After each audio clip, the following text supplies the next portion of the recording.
TVS insight অনুষ্ঠানে আপনাদের স্বাগত জানাচ্ছি। আমি শেখ আবদুল্লাহ। আমরা আজ কথা বলবো জুলাই মাস শেষে যে প্রবাসীদের পাঠানো রেমিটেন্স এসেছে সেটি নিয়ে। জানেন দেশে এক ধরনের আন্দোলন চলছে, এই আন্দোলনের প্রভাব বিদেশেও আছে। আমাদের প্রবাসীদের একটা অংশ তারা বলছে সরকারের যে ভূমিকা রাখছে তারা বৈধ পথে রেমিটেন্স পাঠাবে না, এরকম ঘোষণাও দিচ্ছে। ঠিক তার প্রতিফলন কিনা ঠিক জানা যায়নি, কিন্তু 10 মাসের মধ্যে জুলাইয়ে সবচেয়ে কম রেমিটেন্স এসেছে। এই নিয়ে টিভিএসে একটি বিশেষ রিপোর্ট প্রকাশিত হয়েছে। রিপোর্টটি করেছেন টিভিএসের স্টাফ করেসপন্ডেন্ট তন্ময় মদক। আমরা তার কাছ থেকে বিস্তারিত শুনবো যে কি পরিমাণ রেমিটেন্স এসেছে বা কেন রেমিটেন্স কমলো। মদক, আপনাকে স্বাগত জানাচ্ছি। জুলাই মাসে দেখা গেল যে রেমিটেন্স গত 10 মাসের মধ্যে সবচেয়ে কম এসেছে।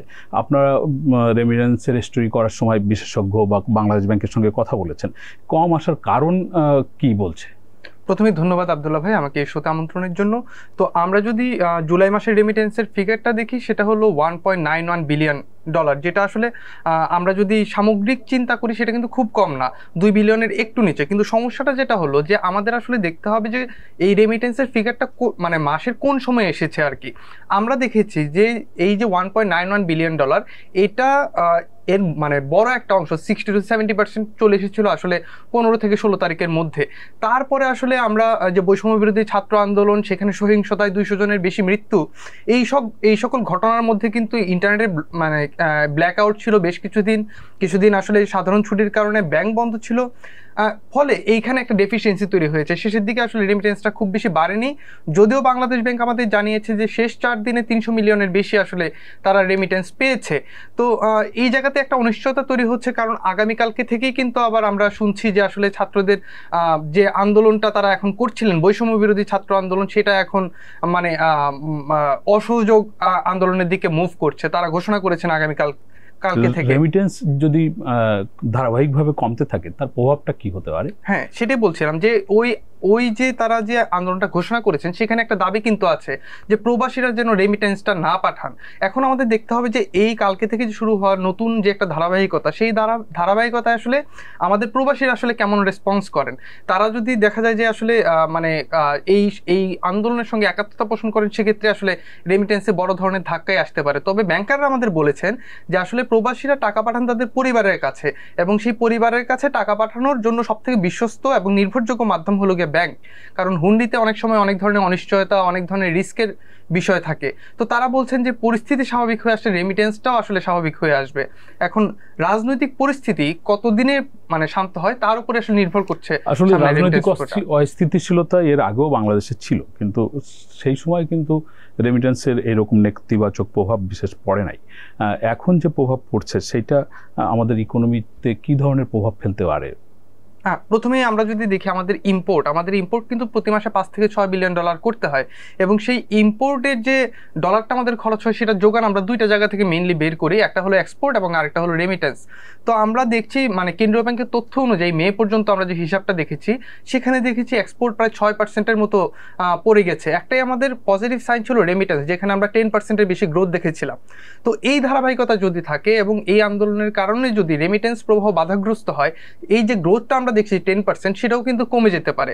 ফলে আমরা ফাইন্যান্সিয়াল অ্যাকাউন্টে একটা বড় ধরনের চাপ দেখতে পাবো। এবং আসলে আমাদের এখন ব্যাংকগুলোর হাতে কিন্তু ডলার যে একদমই নাই তা না, ব্যাংকগুলোর হাতে বেশ পরিমাণ ডলার লিকুইডিটি আছে, ব্যাংকগুলো আমাদের জানিয়েছে। কারণ যে 10 দিন বন্ধ ছিল ব্যাংক খাতের বিভিন্ন সময়ে, ওই সময় কিন্তু ইম্পোর্ট এলসি খোলা হয়নি, কিন্তু এক্সপোর্টের বা রেমিটেন্সের ফিগারগুলো এসে জমা হয়েছে, যে কারণে তাদের হাতে কিছু ডলার আছে।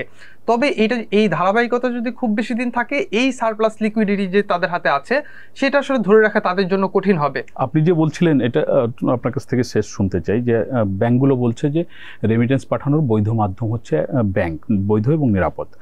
ব্যাংকগুলো কি রেমিটেন্স সংগ্রহ করার জন্য বা প্রবাসীরা যাতে ব্যাংকিং চ্যানেলে পাঠায় সেই জন্য বিশেষ কোনো উদ্যোগ নিচ্ছে? ব্যাংকগুলো সাধারণত এই ধরনের উদ্যোগটা নেন না, কারণ আমাদের দেশে যে ব্যাংক মানে যে রেমিটেন্সটা আসে এগুলো বেশিরভাগই আসে হলো বিদেশি বিভিন্ন এক্সচেঞ্জ হাউসের মাধ্যমে। ওই এক্সচেঞ্জ হাউসগুলোর মাধ্যমে হলো ব্যাংকের বিভিন্ন অ্যাকাউন্টে টাকাগুলো পাঠানো হয়। সো আসলে এক্সচেঞ্জ হাউসদের সঙ্গে আমরা কথা বলেছি, তারা মানে যতদিন ইন্টারনেট বন্ধ ছিল তখন আসলে তাদের যে ডেস্কগুলো রেমিটেন্স পাঠানোর জন্য মানুষ আসা সেটা কিন্তু কমে গিয়েছিল। পরে আমরা আবার জেনেছি যে আসা মানে কিছু বাড়ছে। তবে আসলে ব্যাংক যেহেতু সরাসরি রেমিটেন্সটা কালেক্ট করছে না, এক্সচেঞ্জ হাউসের মাধ্যমে করছে, সেহেতু তার আসলে নিজে থেকে ইনফ্লুয়েন্স করার আসলে জায়গাটা কম। যে কয়টা আমাদের এক্সচেঞ্জ হাউস আছে বিভিন্ন ব্যাংকগুলো, ন্যাশনাল ব্যাংকের আছে বা সোনালী ব্যাংকের কিছু এক্সচেঞ্জ হাউস আছে, কিন্তু সেটা খুব বেশি না। ফলে এটা আসলে নির্ভর করছে যে সামনের দিনগুলো আসলে পলিটিক্যাল আনরেস্ট আসলে কোন দিকে যায় তার উপরে আসলে। আপনার কাছে সবশেষ শুনতে চাই সেটা হচ্ছে যে রেমিটেন্স, আপনি বলছিলেন যে আমাদের বৈদেশিক মুদ্রা আয়ের অন্যতম একটা উৎস, আরেকটি হচ্ছে এক্সপোর্ট। আমাদের বৈদেশিক মুদ্রার রিজার্ভ পরিস্থিতি এখন কেমন? আমরা অনেকদিন ধরে শুনছিলাম যে এই পরিস্থিতি খুব একটা স্বস্তিজনক অবস্থায় নেই। হ্যাঁ, তো আমার কেন্দ্রীয় ব্যাংক আসলে আপনি জানেন আব্দুল্লাহ ভাই যে আসলে এক সপ্তাহ পরে পরে কেন্দ্রীয় ব্যাংক আমাদের জানাতো যে আসলে রিজার্ভের পরিস্থিতি কেমন আছে, কিন্তু আমরা দেখলাম যে গত জুলাই মাসে তারা একবারও কিন্তু আমাদেরকে জানায়নি আসলে রিজার্ভটা কেমন আছে। ফলে আমরা জানতে পারিনি, কারণ এখানে একটা মানে তারা রেস্ট্রিকশন দিয়ে রেখেছিল যে তারা জানাবে না। এবং আমরা দেখলাম জুলাই মাস শেষ হলো, অগাস্টের শুরুর দিকেই তারা আমাদের রিজার্ভের তথ্যটা জানালো। আমরা দেখেছি 20 বিলিয়নের বেশি এখন আমাদের গ্রস রিজার্ভটা আছে BPM 6 অনুযায়ী। তবে নেট রিজার্ভ বা ব্যবহারযোগ্য রিজার্ভটা কিন্তু তার থেকে মিনিমাম 3 থেকে 4 বিলিয়ন বা কোনো কোনো ক্ষেত্রে $5 বিলিয়ন কম হয়ে থাকে। সো এবং আমরা দেখছি গত এক মাসের মধ্যে মানে সম্পূর্ণ জুলাই মাসে আমাদের রিজার্ভ কিন্তু $1.3 বিলিয়ন কিন্তু কমেছে। ধন্যবাদ তন্ময় আপনাকে। এতক্ষণ ধরে আমরা শুনছিলাম প্রবাসীদের পাঠানো রেমিটেন্স এবং তার প্রেক্ষিত আমাদের আলোচনা। আপনাদের ভালো লাগলে আপনারা শেয়ার করবেন, লাইক করবেন।